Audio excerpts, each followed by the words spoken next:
Hello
বন্ধুরা, welcome to RT blog and entertainment. তো আজকে আমরা বেরিয়ে পড়ছি টাকি। আমরা এখন কল্যাণী হাইওয়েতে রয়েছি। অমিত আমাদের সঙ্গে যোগ দিয়ে দিয়েছে। আমরা বারাসাত হয়ে টাকি রোড ধরে যাব। যাওয়ার পথে চন্দ্রকেতুগড়ে হরপ্পা মহেঞ্জোদারোর মতো মাটি খুঁড়ে পাওয়া প্রত্নতাত্ত্বিক নিদর্শন দেখলাম। এটা তোমাদের আলাদা একটা ভিডিওতে দেখাবো। টাকি রাজবাড়ি ঘাটে পৌঁছে গেছি। গাড়ি পার্ক করে আমরা ইছামতি নদী দেখতে চললাম।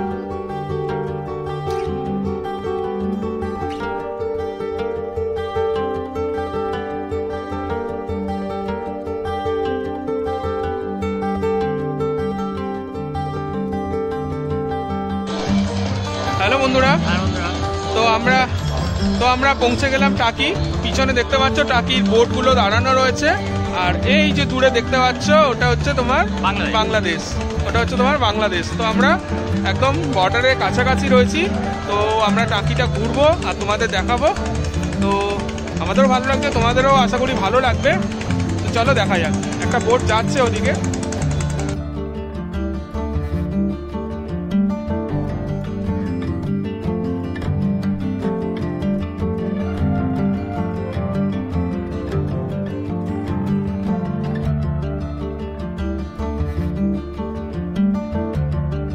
বন্ধুরা, এই যে বোটগুলো দেখছো, এই বোটগুলো দিয়ে কিন্তু নদীর মাঝ বরাবর নিয়ে যাওয়া হয়, মানে বর্ডার লাইন অব্দি। সম্ভবত বাংলাদেশ আর ভারতের বর্ডারটাই নদীর মাঝখানে পড়ছে। ওই যে দূরে পাড়টা দেখতে পাচ্ছ ওটা কিন্তু বাংলাদেশ। তো মানে আমরা একদম প্রপার বর্ডারে চলে এসেছি। এই মাঝখানে গেলে মাঝখানে অব্দি যাওয়া যায়, তার পাশে যাওয়া যায় না। ওই পাশে যদি কোনো নৌকা থাকে, যেমন ওই পাড়ে দেখছো কিছু নৌকা দাঁড়ানো রয়েছে, সেগুলো কিন্তু বাংলাদেশের নৌকা। আর এই পাড়ে যা নৌকা রয়েছে সেগুলো হচ্ছে ভারতের নৌকা। এখানে কোনো নৌকা যদি এদিক থেকে ওদিকে যায় তখন কিন্তু পতাকা লাগানো থাকে, যেমন আগে একটা বাস নিয়ে গেল দেখলে, ওটা পতাকা লাগানো ছিল। তো এই হচ্ছে টোটাল জায়গাটা। এখানে পিকনিক স্পট, আশা করি তোমরা আওয়াজ পাচ্ছ। তো আমরা জাস্ট এখানে এন্টার করেছি। এখানে একটা সুন্দর বট গাছ রয়েছে, এটা হচ্ছে তোমার নৌকা ঘাট, আর এটা হচ্ছে পিকনিক স্পট। তো আমরা এবার একটু ঘুরে দেখবো। তো চলো দেখা যাক। আর নদীটা একদম মানে আমরা হিসাব মতো নদীর ওপরে দাঁড়িয়ে রয়েছি, দেখতে পাচ্ছ। এই হচ্ছে টাঙ্কি, এখান থেকে বাংলাদেশ দেখা যায়। তো একটা আলাদা ফিল লাগছে যে ভারতের একদম শেষ প্রান্তে এসে দাঁড়িয়ে রয়েছি, সামনে বাংলাদেশ দেখতে পাচ্ছি, একটা আলাদা অনুভূতি। নৌকাগুলো বাংলাদেশ, হ্যাঁ ওই পারে নৌকাগুলো বাংলাদেশের, ওখানে দেখো কিছু লোকও রয়েছে, হলো বাংলাদেশ। তো এই পিকনিক স্পটের পাশ দিয়ে এই ব্রিজের মতন ভাবে একটা রাস্তা রাখা রয়েছে, এটা লিটারালি ব্রিজই বলতে পারো, কারণ এর তলা দিয়েও কিন্তু নদীটা যাচ্ছে। তো আমরা এই জায়গাটা একটু ঘুরে দেখছি কেমন জায়গা। এখানে কিছু সাইট সিনও আছে, সেগুলো আমরা যাবো আর তোমাদের দেখাবো।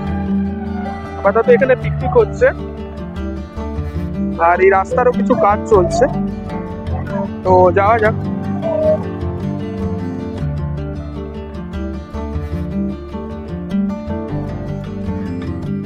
এখানে একটা নদীটার মধ্যে ঘাট, কিন্তু এটা নামার অপশন নেই, এখানটা বন্ধ করা রয়েছে।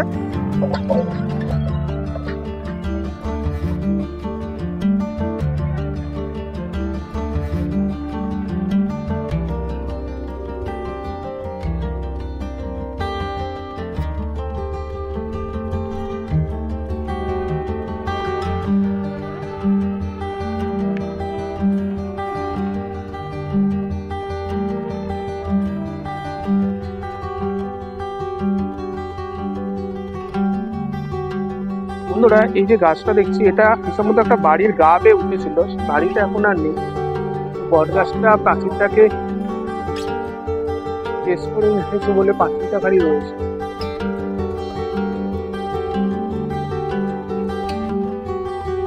এই বাড়িটা নেই, পাঁচিলটা রয়েছে, আর এরই যে গ্রাউন্ডটা রয়েছে সেটা এখন পিকনিক স্পট হয়ে গেছে। এই হচ্ছে টাকির পিকনিক স্পট।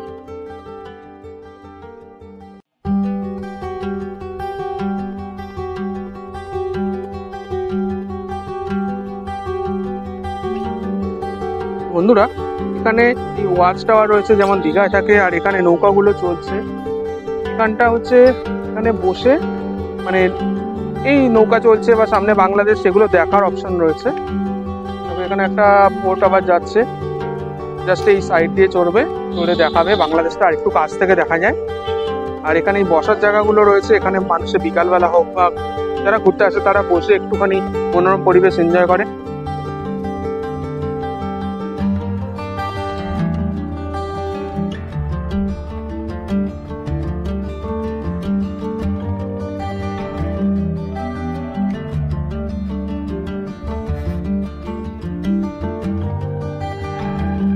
বন্ধুরা, চলতে চলতে আমরা একটা রাজবাড়িতে চলে আসলাম।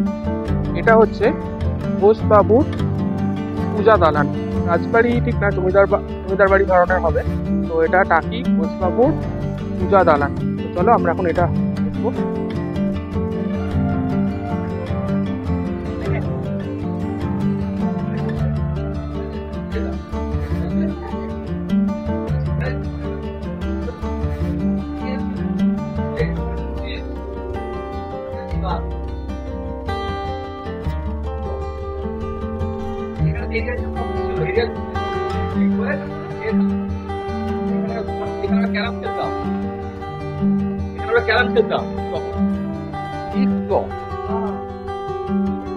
এটা হচ্ছে ঘোষবাবুর দুর্গা দালান।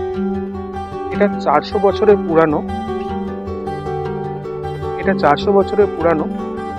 কিন্তু দুর্গাপুজোর সময়, কালী পুজোর সময় এখানে কিন্তু পুজো এখনো হয়ে থাকে, বুঝতে পারছো। এখানে হচ্ছে মায়ের বলিদানের স্থান। এখানে বলি দেওয়া হতো। এখন বলি দেওয়া হয় না, কিন্তু এই জায়গায় আগে বলি দেওয়া হতো। দেখো এখানে লেখাও রয়েছে। তো জায়গাটা দেখতে পাচ্ছ কত পুরানো জায়গা, 400 বছরের পুরানো। দেখেই তোমরা বুঝতে পারছো।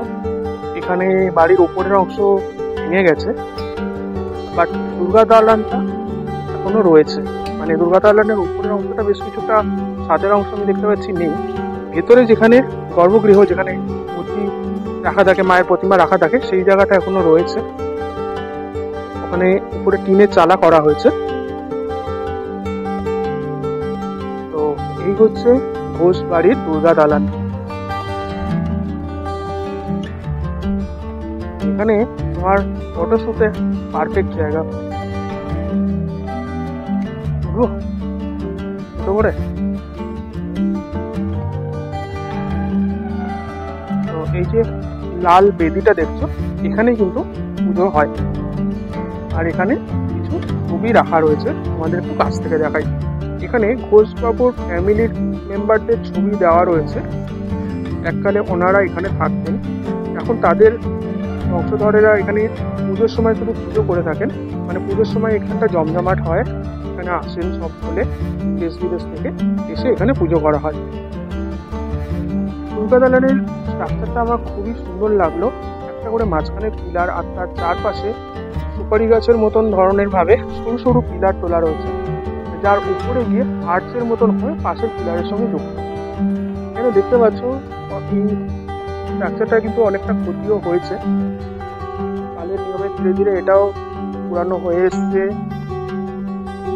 ভেঙে গেছে। এখানে একটা বড় ফাটল লক্ষ্য করা যাচ্ছে। হয়তো সাম্প্রতিক কিছু যে ভূমিকম্পগুলো গেল তার জন্য হতে পারে, তার আগে আমি আসিনি তো বলতে পারবো না, বাট এটা রিজন হতে পারে। আমাদের দুর্গা দালানটা একটু ঘুরিয়ে দেখাই। টাকি 500 বছরের প্রাচীন এক জমিদার প্রধান গ্রাম। এই গ্রামের শিল্প, শিক্ষা, সাহিত্য, সংস্কৃতির প্রধান উদ্যোক্তা ছিলেন তখনকার দিনের জমিদারেরা। এই জমিদারদের মধ্যে ঘোষ বাবুর বাড়ির পরিবার ছিল অন্যতম। প্রায় 354 বছর আগে ঈশ্বর হরিনারায়ণ ঘোষের হাত ধরে এই বাড়িতে দুর্গাপূজা শুরু হয়েছিল। টাকির ইতিহাসে এই ঘোষবাবুর বাড়ির জমিদারদের লেঠেল বাহিনীর খুব সুনাম ছিল বলে জানা যায়। তখনকার নাকি প্রবাদ চলত, সাতক্ষীরার মাটি, গোবরডাঙ্গার হাতি, টাকির লাঠি। ঈশ্বর মতিলাল ঘোষ এই বাড়িতেই লেঠেল বাহিনীর আখাড়া চালাতেন। শোনা যায় 1928 সালে জমিদার বরেন্দ্রনাথ চৌধুরী ও প্রসূনচন্দ্র ঘোষের উদ্যোগে টাকিতে এসেছিলেন নেতাজি সুভাষচন্দ্র বসু। টাকি স্টেশন থেকে তার জন্য পালকির ব্যবস্থা থাকলেও তিনি কিন্তু পায়ে হেঁটেই আসেন। সুভাষচন্দ্র বসুর আগমনে টাকিতে বিপুল আলোড়নের সৃষ্টি হয়। বিকাল বেলায় ঘোষবাবুর বাড়িতে একটা সভা অনুষ্ঠিত হয়। বাড়ির মহিলারা সুভাষচন্দ্র বসুকে শঙ্খ বাজিয়ে মালা চন্দন দিয়ে স্বাগত জানান। ঘোষবাবুর দালানেই কর্মী সভা হয় এবং নেতাজি সুভাষচন্দ্র বসু এখানেই ভাষণ দিয়েছিলেন। সভা শেষে নানা বিনোদনের ব্যবস্থা করা হয়েছিল। প্রয়াত মতিলাল ঘোষ লাঠি খেলা দেখান। প্রসূনচন্দ্র ঘোষের পিতা প্রফুল্ল কুমার ঘোষ বেহালা বাজিয়ে গান শোনান।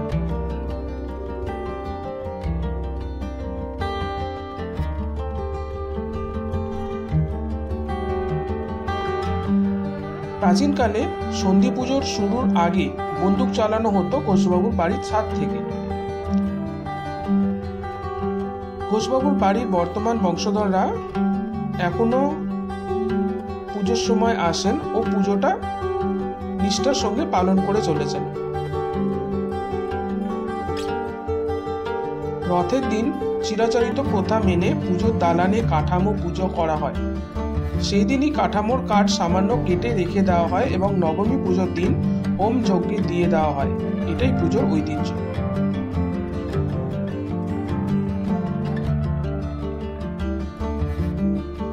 এই যে অংশটা দেখছো বন্ধুরা, এই অংশটা নাকি একটা সুড়ঙ্গ ছিল, আর এই সুড়ঙ্গ দিয়ে ইছামতি নদীর তীর অবধি কানেক্ট ছিল।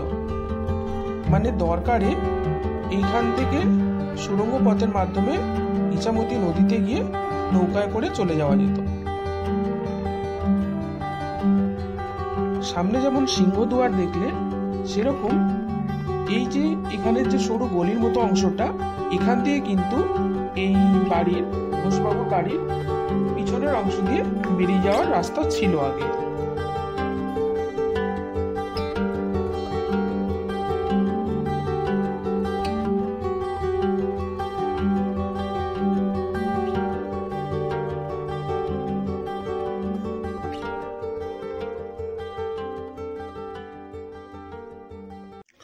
বন্ধুরা, আমরা এবার বাইকে করে নদীর পাড় ধরে এগিয়ে চললাম মিনি সুন্দরবন দেখতে। তবে এখানে অনেক টোটো অ্যাভেলেবেল থাকে, তাদের বিভিন্ন প্যাকেজ আছে। সব সাইট সিন তারা তোমাদের ভালোভাবে ঘুরিয়ে দেখাবে, আর তোমরা চাইলে প্যাকেজ তোমাদের মতো কাস্টমাইজও করতে পারো। মিনি সুন্দরবনের ডিটেল ভিডিও তোমাদের নেক্সট পার্টে দেখাবো, কারণ ভিডিওটা অনেক বড় হয়ে যাবে। তো চলো, আজকের মতো আমরা এখানেই স্টপ করছি। নেক্সট পার্টে তোমাদের সঙ্গে আবার দেখা হবে।